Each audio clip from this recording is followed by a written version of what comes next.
helium-filled messengers of hope. War in the Middle East.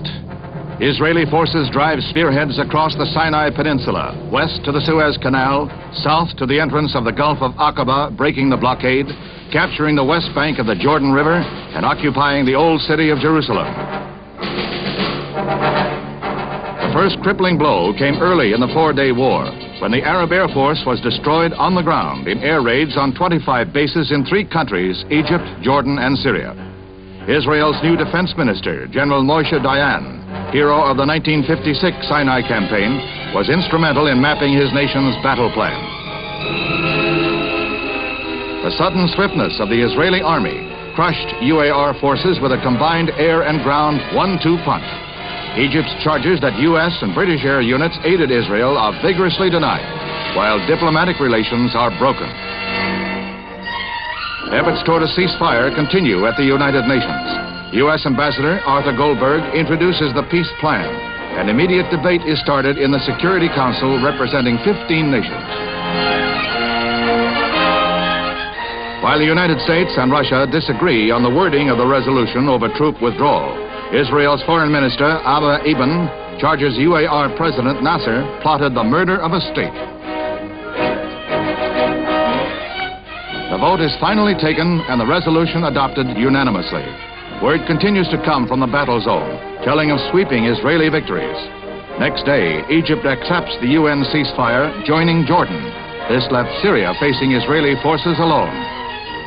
The United Nations arena remains in the world spotlight because of the many questions raised by the short but decisive Middle East war.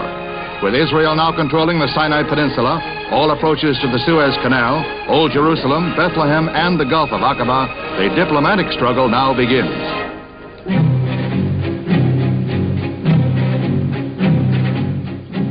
Trouble among the emerging nations, as buses line up to carry civilian volunteers to Nigerian army recruiting centers. Some 10,000 citizens answered their government's call to arms. Nigeria's rebel eastern state, the Republic of Biafra, declared its independence, setting off an unofficial war. Even women leave their homes and jobs to volunteer for military service. Nigeria is attempting to regain the breakaway state and declared that if necessary, Biafra will be crushed by force.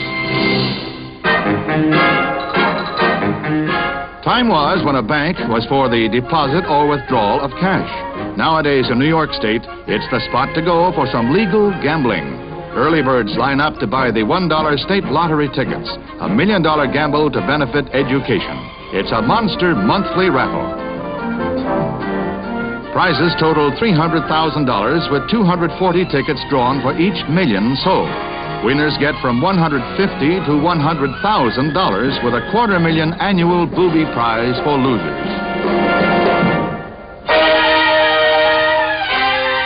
You're aboard a U.S. Navy Skyhawk jet over North Vietnam going in to attack bridges and river traffic. Your weapons, rockets and bombs. These fighter bombers use the carrier Kitty Hawk as their home base. The airstrikes destroyed vital waterway links used by the Viet Cong to transport men and supplies. 2 bridges are wiped out, while several small boats are also accounted for. In one day recently, these jets flew over 125 attack missions on North Vietnamese targets.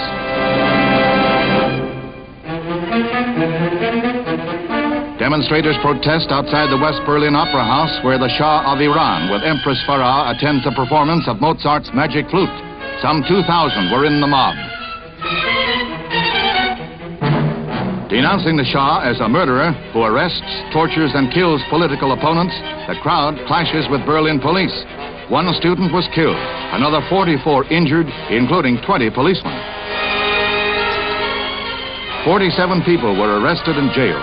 Riots have accompanied the 10-day state visit of the Shah in every West German industrial and tourist center to which he has gone.